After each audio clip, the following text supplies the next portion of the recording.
Good morning and welcome to BMA's Back to Work Q&A.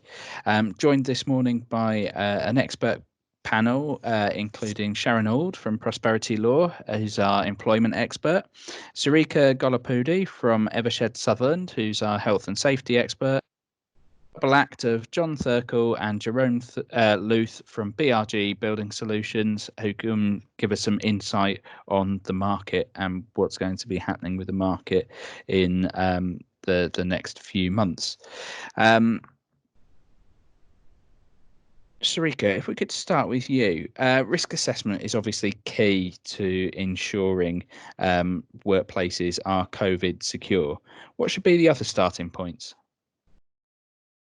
Reasonably practicable to look after the health, safety and welfare of our employees. And that applies across the board, whether we're talking about people in the manufacturing environment, in the sales environment, or indeed those who may be going out to actually fit products into customers' homes. So that's what we need to bear in mind as our kind of base point. The kind of secondary point to anything related to health and safety is this requirement to carry out a risk assessment. And that requirement will really inform what we as businesses do in terms of control measures to try and mitigate against the risks of COVID-19 as we gently get people back to work over the coming weeks. In terms of guidance, the government has issued guidance, and Tom, I'll send this through to you just so that it can be circulated afterwards, in guidance for different industries as to how they may, factors they may want to take into account, things they should be thinking about when they're taking people out of furlough perhaps, or indeed getting people who were working from home back into offices if that's appropriate or necessary.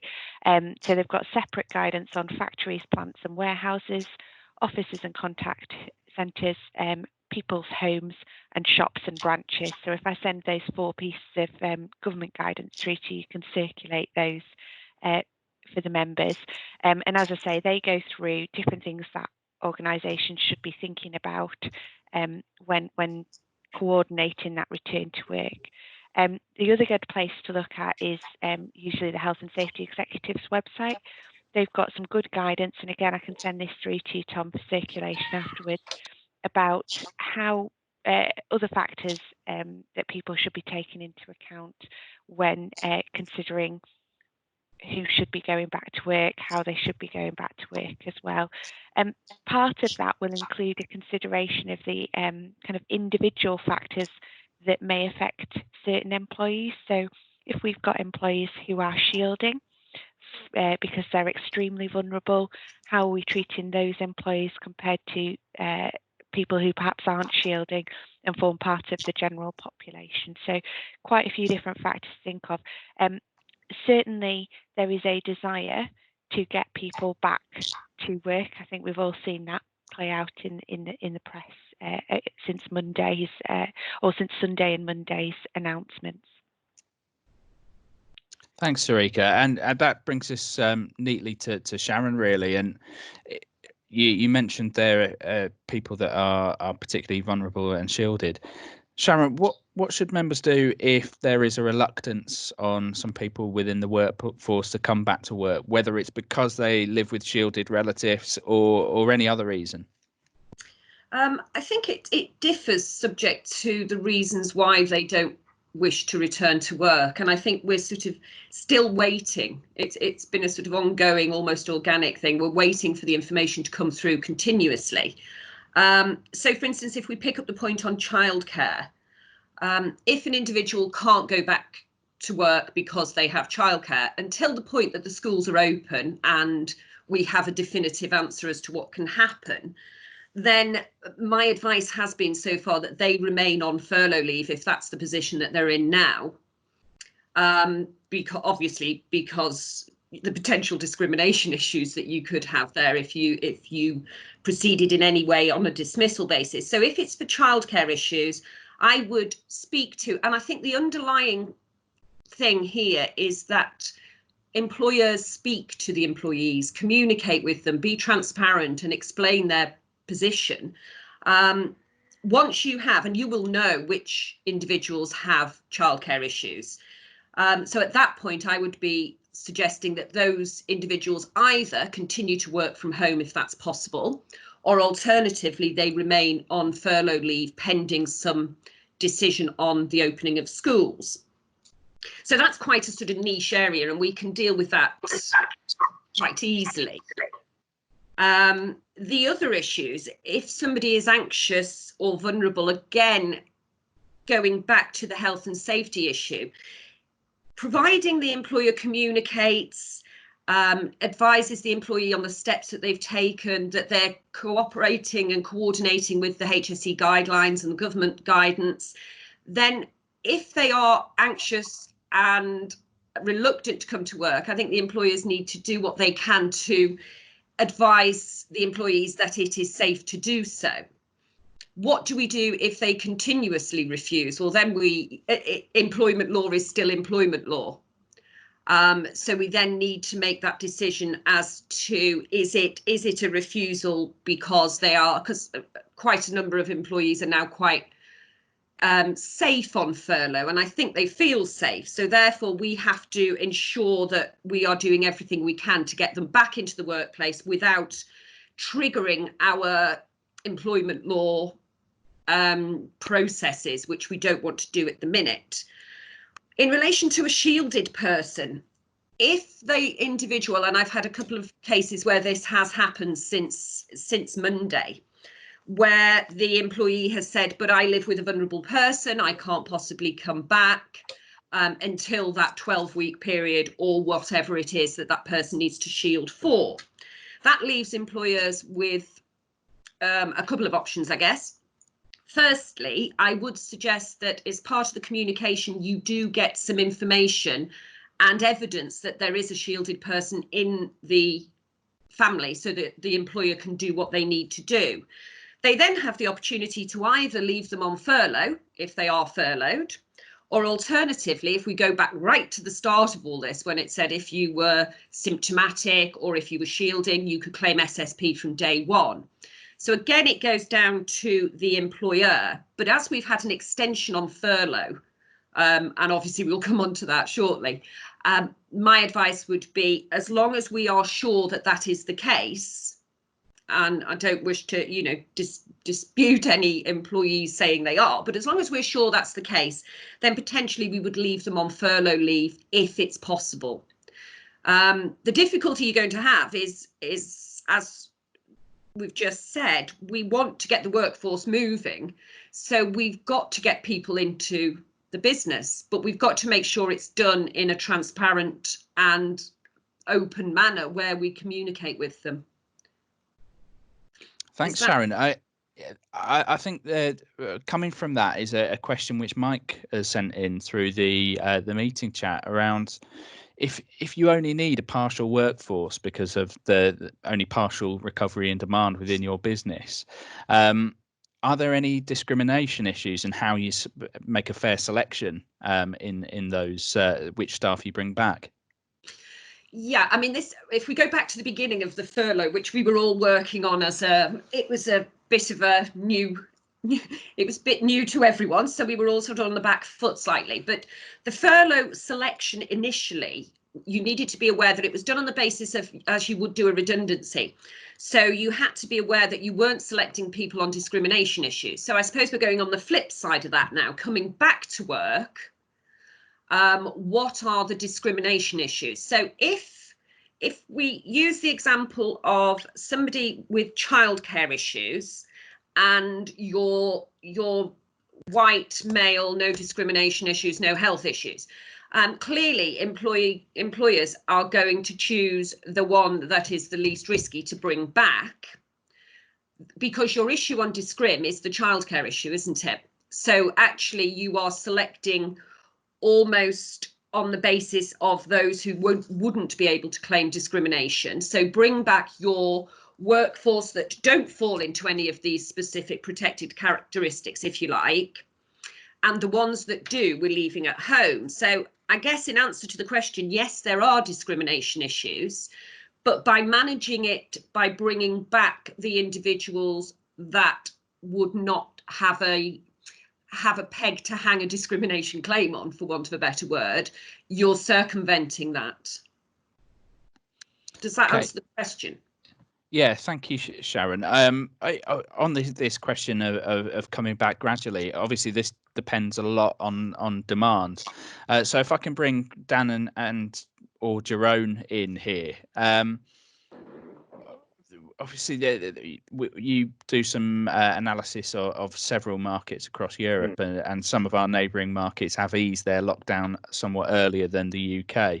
What's happening in those markets, and what really can we expect in terms of demand over the next few months? I think really they are starting to sort of pick up. I mean, the noises we hear from our European client base are becoming more positive anyway.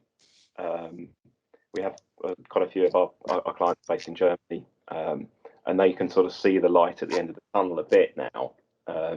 Obviously, they've been affected as badly as we have here. I mean, in terms of our sort of overall predictions for this year of the UK versus much of Europe, the decline here we're not seeing as being as severe as in some markets. So we're seeing that Italy and Spain will be particularly badly hit by the current crisis. Here, the market is we're sort of predicting, a fairly significant decline this year with a reasonable, recovery towards the end of this year. Other markets may not recover so quickly, and I think here we are. Majority of the market here is driven by replacement and RMI demand.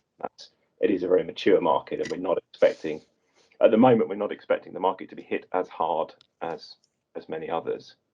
But these things are changing constantly. As you can imagine, at the moment, it's a forecaster's nightmare because the goalposts keep moving. We were just by way of example, when we're looking at our sort of previous update this year was in January. When we were looking at the market in January before anything happened, we were looking at the market in the UK, depending on the product category, sort of being fairly steady this year, probably a sort of 1 to 2% increase in demand across the market. But actually now, we're looking more like a sort of up to sort of 10% decline through the year, and that's potentially quite an optimistic view. So it is difficult. I think other countries emerging from it are coming out of it sooner, but in terms of what's going to happen, nobody quite knows if there's going to be a second wave, if there are going to be issues in the future. But I think the key is getting those outlets open and getting the product out there, because and that's something that we'll come on to soon, I'm sure. Yeah, and of course, you also need to keep in mind that the lockdown measures may have eased, for example, like in Germany, the Benelux, but of course, there's still a lot of measures in place. There's a lot of social distancing, even in DIY stores, that even DIY stores, they sometimes allow only like 10 people in. Bathroom retailers sometimes only allow 2 people in. Of course, it's still affecting demand.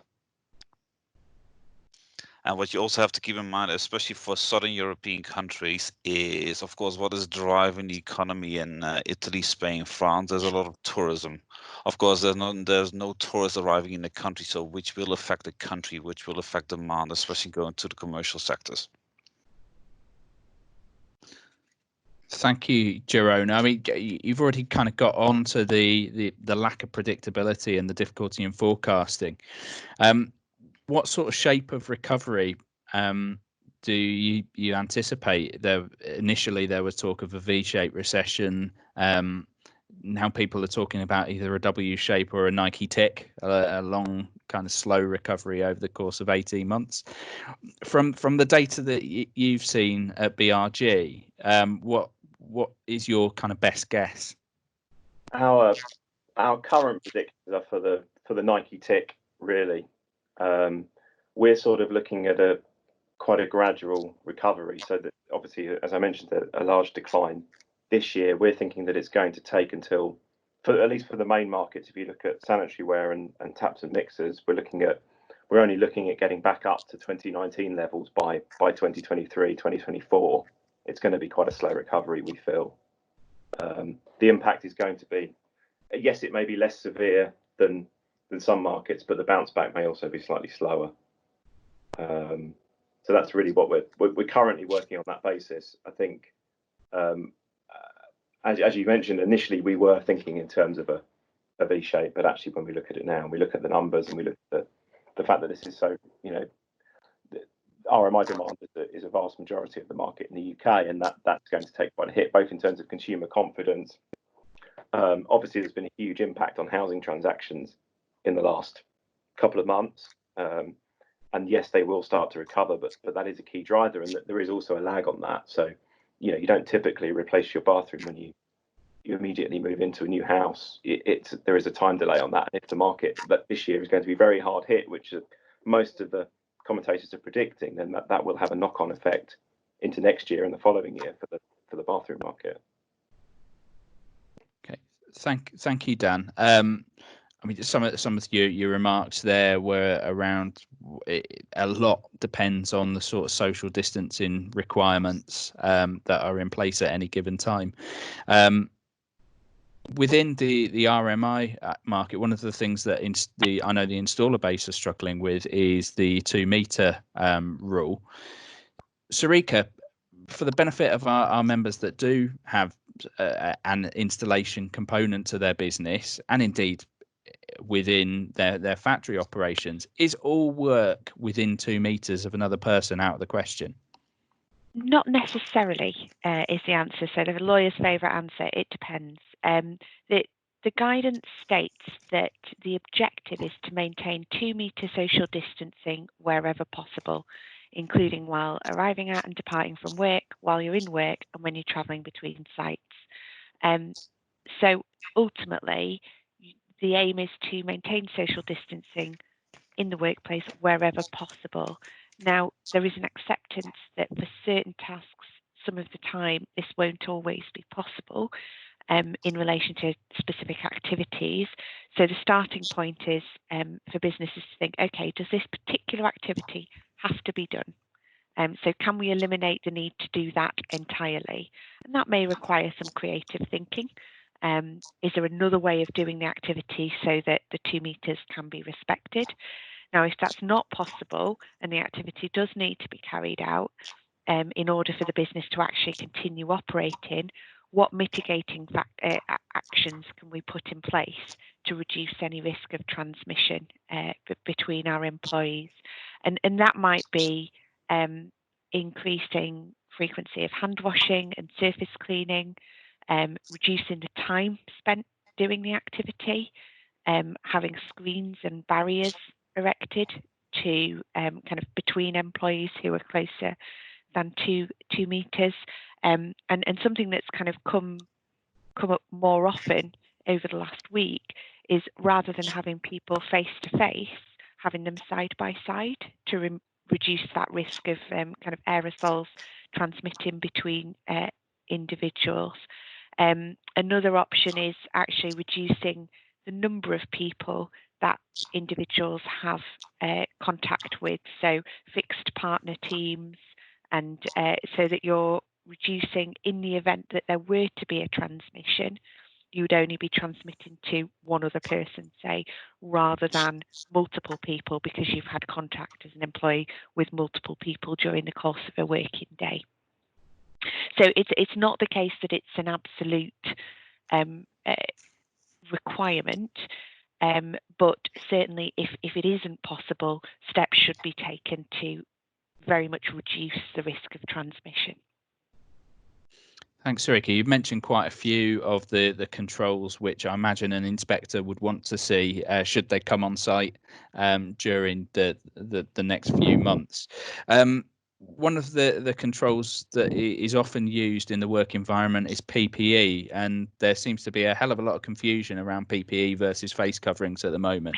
Just wondered what advice you could give our members on that.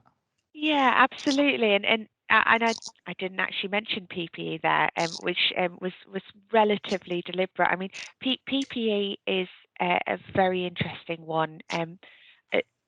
For me, the starting point would be, okay, if you've done your risk assessment and you have identified that PPE is a necessary requirement, you really have to be quite cautious in the sense of, are we talking about face coverings, or are we talking about something that is of a particular grade that specifically would reduce the risk of transmission?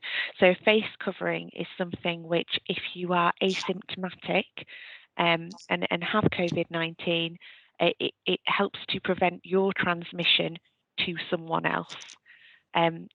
Something that gets towards more of a respiratory face mask, that's something that would actually prevent you from contracting COVID-19 from others.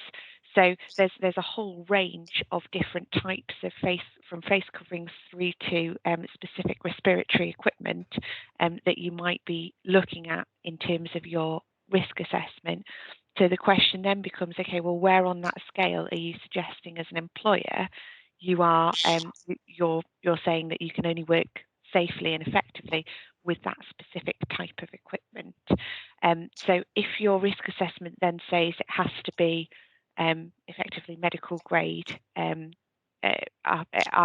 or FPE, then you won't be able to legitimately return to work without having that equipment available and giving that to your employees. So it is a control measure that you can use, but just be aware of the different types before you start thinking about them in terms of your risk assessment. So familiarise yourselves with the different grades and the different levels, understand that, and understand also that if you are saying that you need a specific type, can you actually get hold of that face covering or that RPE at the moment? Is that something that's generally available? Because you may find that as the NHS is at the moment, that there are supply chain issues on that side of things. I mean, the topic of today's Q&A is getting back to work, and something for you, Sharon. In bringing staff back from furlough, how much notice should we really be giving someone that they need to get back to work? And connected to that, a question from Steve on the chat. If you have a member of staff who's known to be should be shielding that wants to come back to work, how would you deal with that situation? In relation to the first point, I'm going to also give a typically lawyer answer. How much notice? Well, it's reasonable notice, so that's really helpful. There's nothing, again, it's so new. What I would suggest is in the initial furlough agreement or the furlough letter, you will have stated that you reserve the right to bring you back to work as and when required. I would suggest that the reasonable notice, use your 48 hours, which tends to be the notice for meetings, etc. So use that. If there's obviously an issue, and this ties back to the point that we said about childcare or trying to get things in place personally, then obviously you will, accommodate that and say, right, okay, as of next Monday or as of 2 weeks, we expect you back. It's going to be a gradual return. We're not going to be writing to everyone on furlough saying, right, everyone's back tomorrow. So choose the individuals, select them, and again ties in with the last question, select the individuals that you need back in, write out to them. 48 hours would be the minimum I would suggest notice that you would give. Deem what is reasonable and get them back in on that basis. Shielding, staff that are shielding that want to come in. I guess there's two types of shielding, isn't there? There's the ones that have had the letter. So if you've got individual employees who have had the letter in inverted commas, it sounds all very exciting. They will be required to stay at home, so they are not permitted to return to work. And I think that, and I guess this may be a health and safety issue, I think as an employer, you would be remiss if you did allow them to come back. If you have an employee who has not had the letter but is shielding, who feels that they are vulnerable, then it's almost a conversation. they don't have to stay at home. It's a conversation to have with them, and taking into account all the measures that have just been mentioned for health and safety. If you ensure that all those are in place, then providing you can ensure that you are protecting the health and safety of that individual, then maybe they can return to the workplace with specific things in that are being addressed. However, I would suggest that the ones who have been told that they must shield, I think we would be remiss if we did allow them to return. A slightly different spin on this is a question that Katie has sent in on the chat, where you have a member of staff that says they've had the communication from the government but isn't disclosing, and while you've asked and they're not supplying that information to you. How would you deal with that situation? Well, I suppose that goes back to the basis of employment law, doesn't it? You are entitled, much like you would be provided with a sick note, and you would insist that they provide you with a sick note. If they are saying, I've had a letter and I'm not going to disclose it, it's almost, well, if you don't disclose it, is this not and I hate to use the word disciplinary in these sort of settings, but is it not an issue between employer-employee under employment law that you say, well, if you do not disclose it, either we get you back to work, and I'm not sure whether the question is they won't disclose it, they want to come back, or they won't disclose it and they're not coming back. If they fail to disclose, then we say, right, okay, well, you've got no evidence to show that you are shielded, and therefore, if we require you to return to work, you do. That's if they don't want to return. And on the flip side, surely if they have a letter and they want to come back, but the letter says they can't, then that disclosure wouldn't have been an issue. Does that make sense? So you're going back to employment law provisions where, much as you would with a sick note, if you don't provide a sick note, you don't get paid, you come back to work. This individual, if they are not willing to disclose the letter, it begs the question why. So I think to expand on that, we'd need to know, is it the fact that we want them in or they don't want to come in? And if they've not had a letter, presumably it is the same advice that you gave earlier on around a kind of anxious employees and basically it all being down to the communication. Is that fair? Yeah, and I think it is going to be a time where people have spent months at home. There's an element of a bubble that develops, that they're sitting at home feeling safe. Suddenly we say, right, back to work. So it is dealing with that anxious employee. But if there's no underlying reason why they can't return to work and they cannot work from home, then we need to be getting them back into the workplace. And one of the things that we've all got used to, and many of us are all at home today taking part in this call, is working from home, particularly if you're in an office-based function. What would you do if a member of staff makes the argument that they can continue to work from home and don't want to return to the office environment because they've been effectively working all through the lockdown period from home? How can you deal with somebody that comes to you with that argument?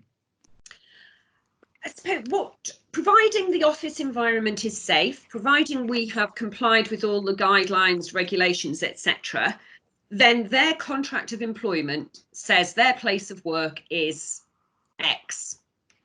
So that's it. That's your base point. The working from home was part of a provision to allow us to stay safe.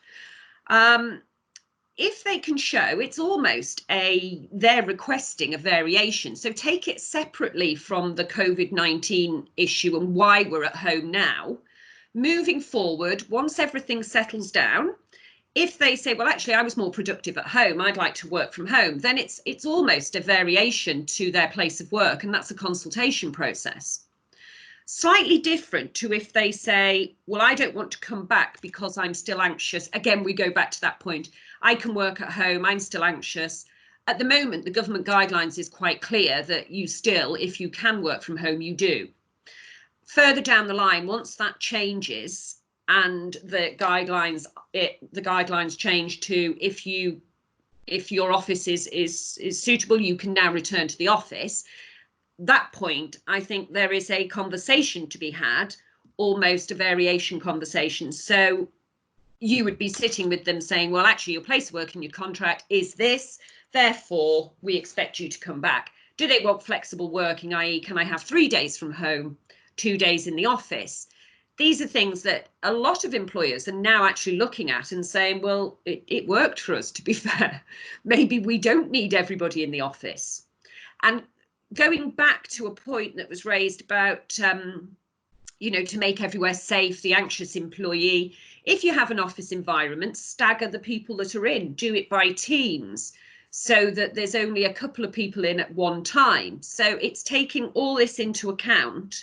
But at the end of it, and, in another six months or so, I can see employees will have these questions, and at that point it's for the employer to make a decision as to whether they can facilitate this on a permanent basis or not. Sarika, that when the staff are brought back, there is unfortunately likely to be a spike in dissatisfaction with control measures that take place, and there's already been some early evidence of an increase in whistleblowing to HSE. What do you think the expectation of HSE in terms of enforcement is going to be in the months to come? And in the worst case scenario that a member of staff does catch COVID, what's the responsibilities of the employer under RIDDOR? So I think taking the first part of that in terms of potential enforcement action, I completely agree. We're seeing more and more kind of whistleblowing style complaints and issues raised with the HSE and indeed to the press as well, in terms of dissatisfaction as people are asked to return to work. And that's across all industries at the moment. And you may have all seen that the HSE has confirmed that it's had a 10% budget increase from the government in order to manage some of these additional queries that are coming through. So certainly there is an acknowledgement that this is going to be an issue that's just going to grow as we move towards this return to work position. Now, do I think that the HSE are going to move to enforcement straight away? I think actually, given the unique circumstances we find ourselves in, there's a lot more willingness from the HSE to have discussions with businesses, frank discussions, which allow them to kind of support business and help business to do the right thing. For those that saw the Monday evening update, there was someone from the HSE's chief exec standing at the podiums with the government advisors, and she mentioned actually then that what they're finding is that business isn't getting it wrong on purpose, but from time to time there are misunderstandings, or perhaps business doesn't appreciate that things can be done in a particular way, and following an open and frank conversation with the HSE, they can resolve that issue and move forward. So there's no threat of enforcement action in those circumstances if there's simply been a misunderstanding or a lack of clarity from the business. So what the impression is at the moment, certainly, and it's certainly my impression as well, is business wants to do the right thing. If they get it slightly wrong, as long as they make attempts to resolve that, the threat of enforcement is actually quite low, certainly in the short to medium term. In terms of RIDDOR reports, COVID-19 is RIDDOR reportable. However, we do have to bear in mind that we have to only report where we think there is a reasonable suspicion And I'd actually put it slightly higher than that. A reasonable person would take the view that that individual caught COVID-19 as a result of that work activity, as opposed to catching it when they were doing their local, when they were doing their shopping in their local supermarket. So it does have to be a work-related transmission in order for it to be RID or reportable. Now, where would the HSE likely get involved in that, or where might it be more likely to be a work-related transmission if we get a cluster? So if we have multiple people from the same site in the same organisation all diagnosed with COVID-19 in a short period of time, that's more likely to be something where we would say, okay, realistically, did someone transmit COVID-19 across part of our wider workforce? If it's an isolated case, it's less likely. The only caveat to that would be in the healthcare setting, but obviously we're not there. So in a kind of normal factory or a normal warehouse or office scenario, or shop scenario indeed, we're really looking at have we got a cluster? That's where it's more likely that it would be RID or reportable. And indeed, more likely that the HSE would get involved at that stage.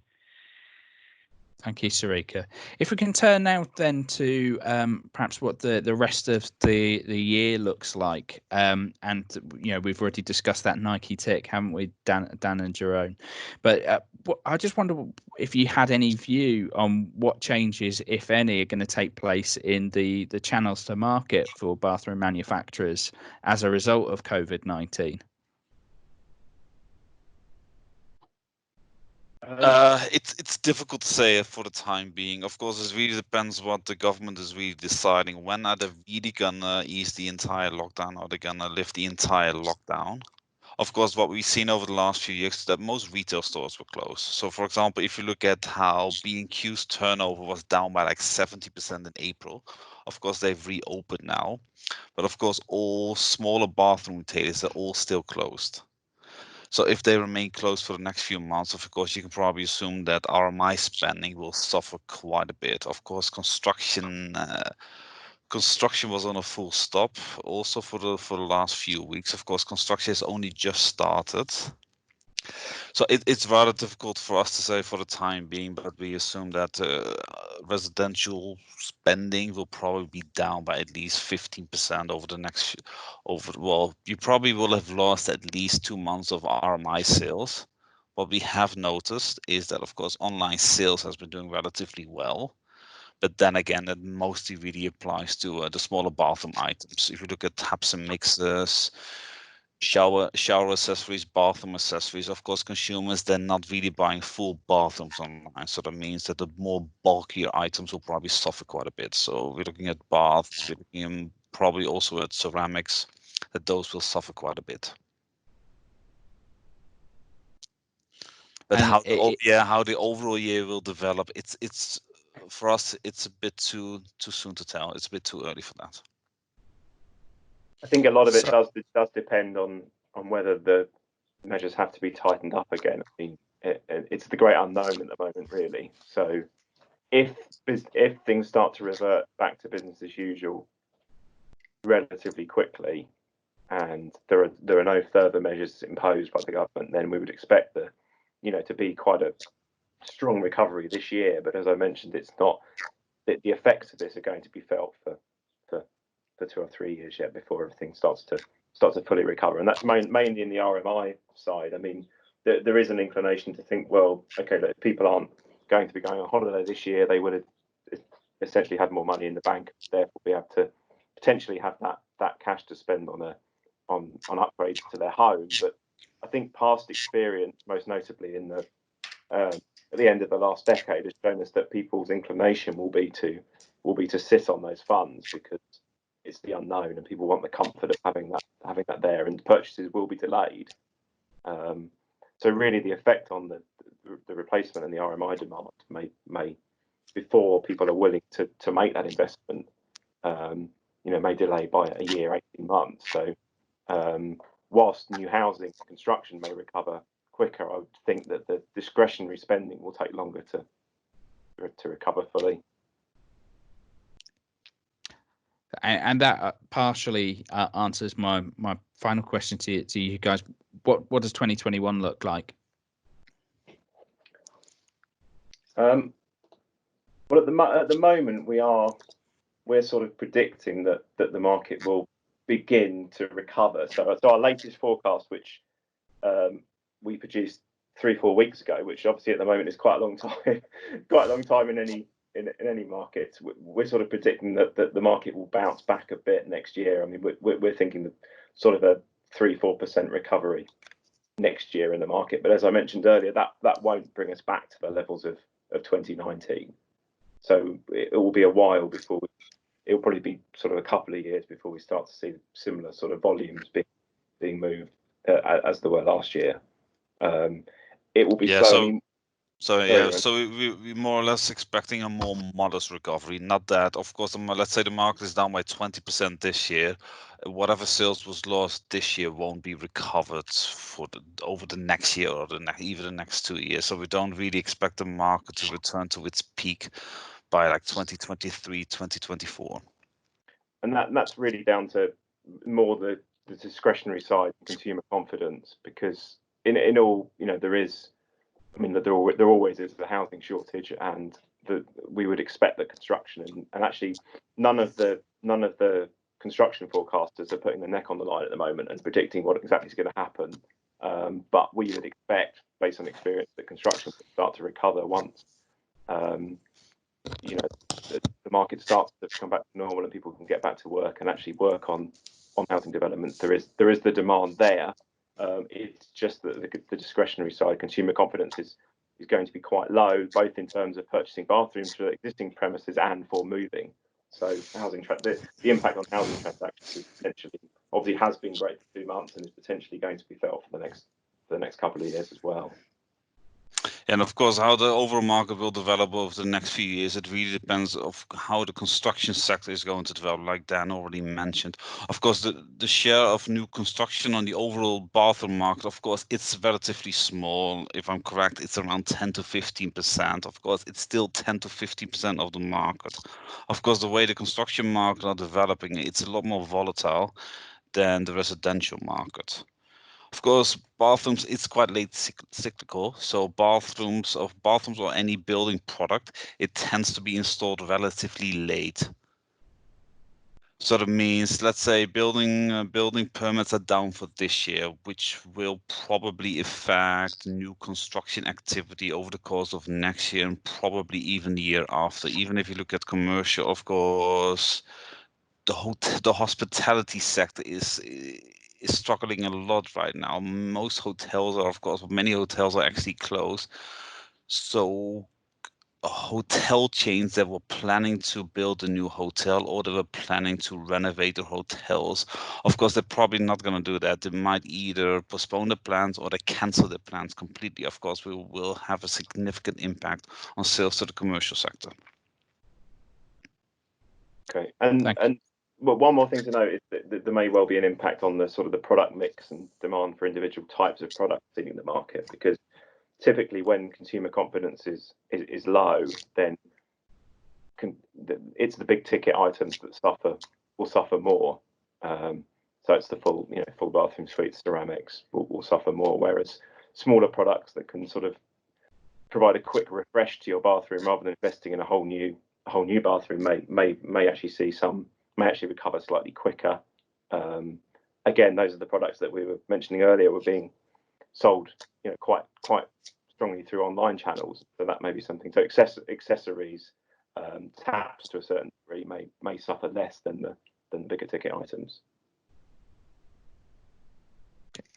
Thank you, gents. As with pretty much every webinar that I've participated in the last couple of weeks, we've had a lot of questions on the job retention scheme, Sharon, and I'm sure you've been fielding many questions on the scheme recently as well. So if we could start, I'll perhaps give you a quick fire series of questions, if that's okay. Can you force an employee to take annual leave during furlough?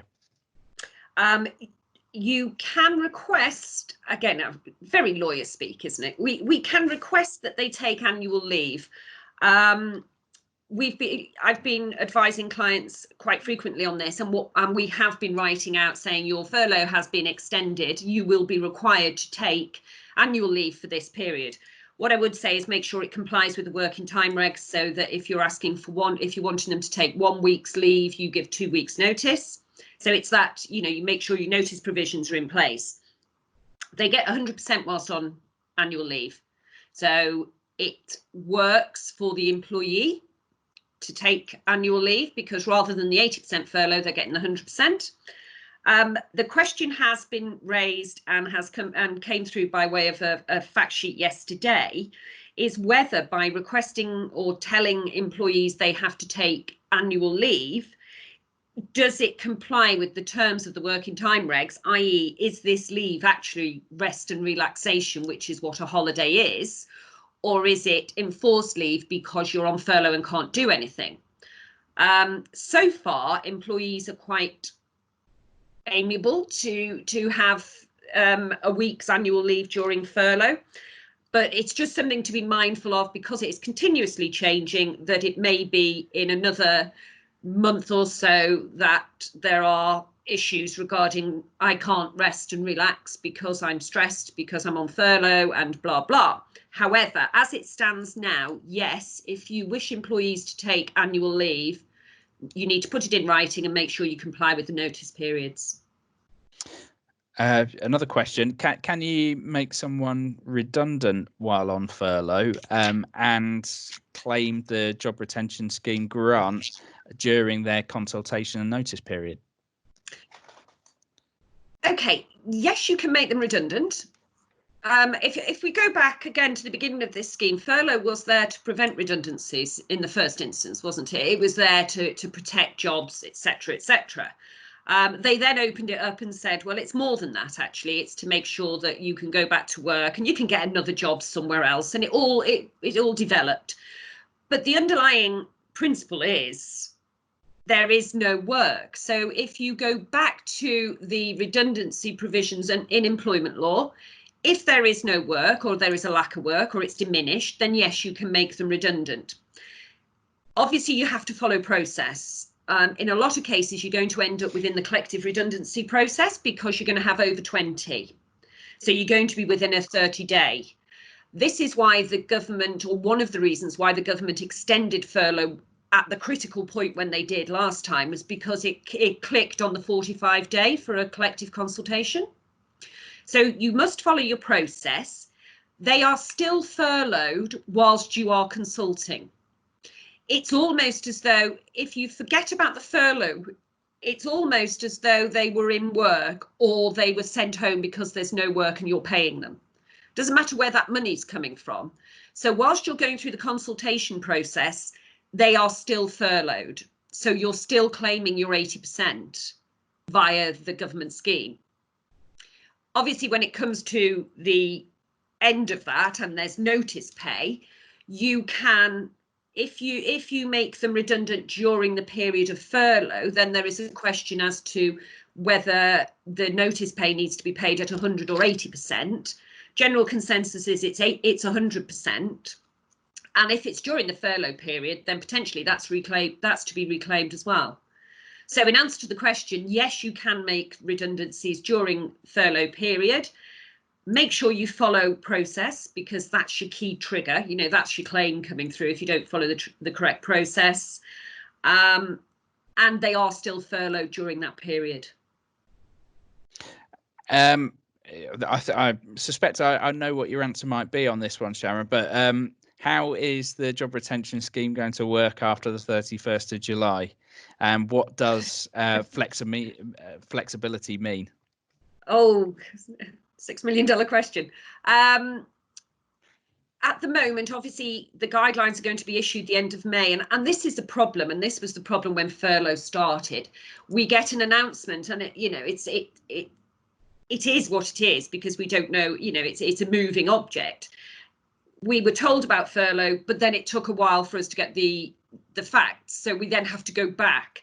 And this is the same position as we're in now. So end of May, we're going to have the guidelines issued. The indication is that you will be in a position to bring back furloughed employees on a part-time basis, which will tie up with what we've said before about gently getting people back into the workplace.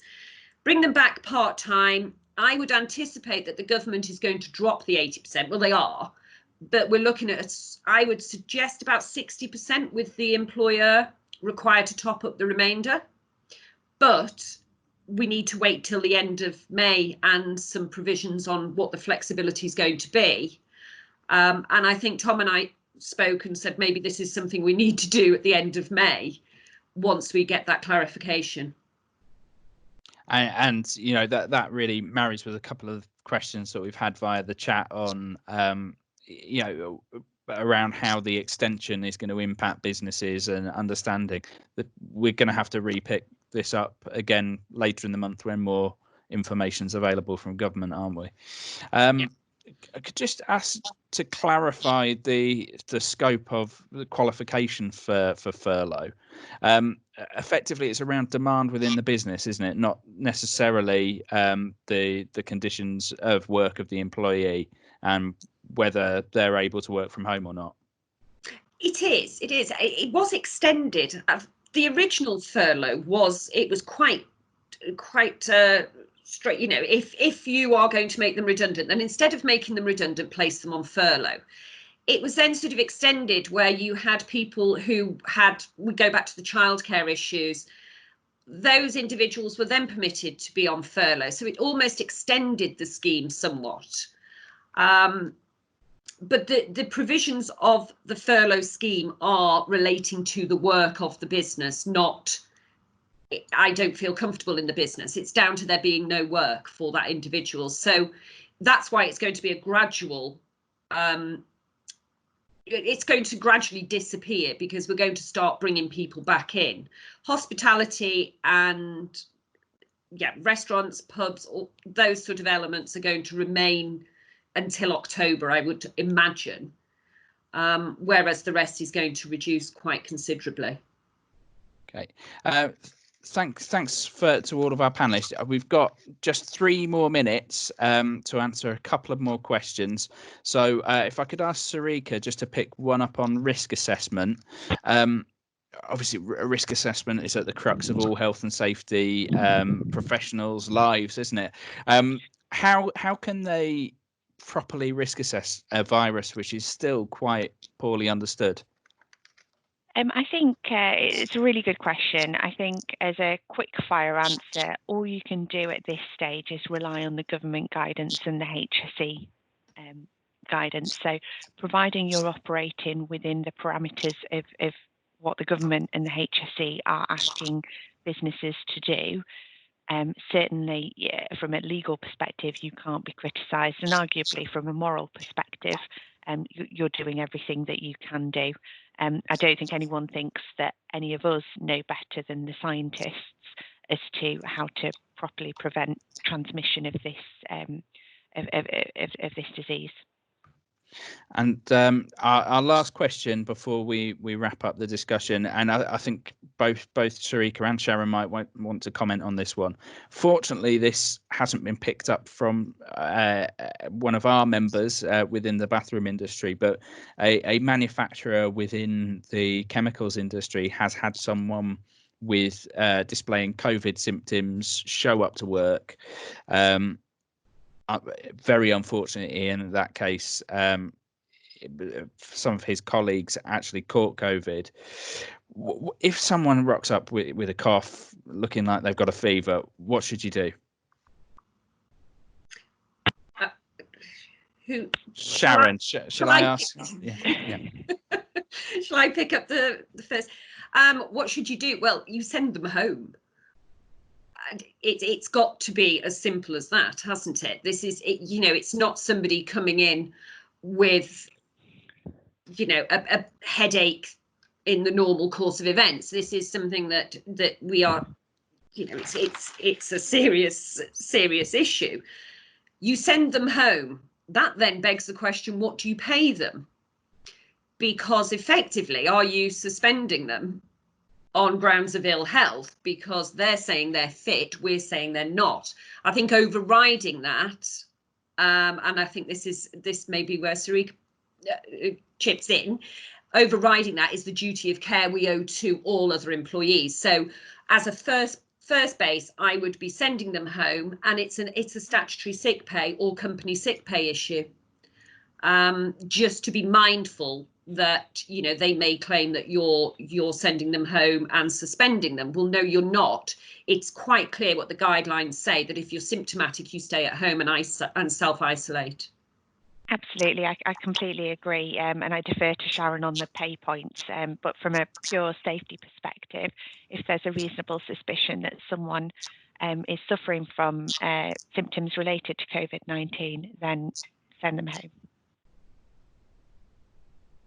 Well, that kind of brings the webinar to a close at 11 on the dot. I suspect we could have kept this conversation going for another hour at least. But for the time being, if I can thank everyone that's joined us on the call from BMA's membership this morning, and in particular to Sarika, Sharon, Dan and Jerome for your contributions and answering those questions. I've certainly found it incredibly useful, and I'm sure members have too. We will package this up as something which other members that weren't able to join the call can draw upon, and hopefully that'll be a good resource for you over the next couple of weeks as well. But thanks everyone for your participation. Thank you. Thank you. Thanks. Bye. Thank you very much. Thank you.